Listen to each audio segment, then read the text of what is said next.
The Fike Battery Hazard Analysis, or BHA, is a way to validate Blue for energy storage systems.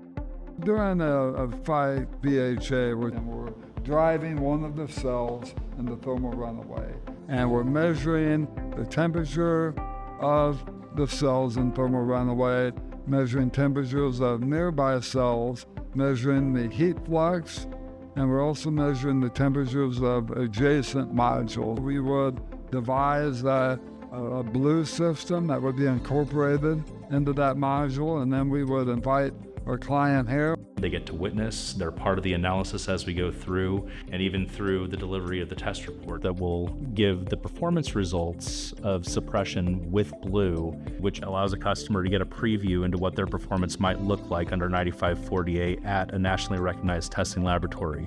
The biggest difference is they can do it at Fike faster and cheaper and iterate on their design as necessary to make their battery a more inherently safe design.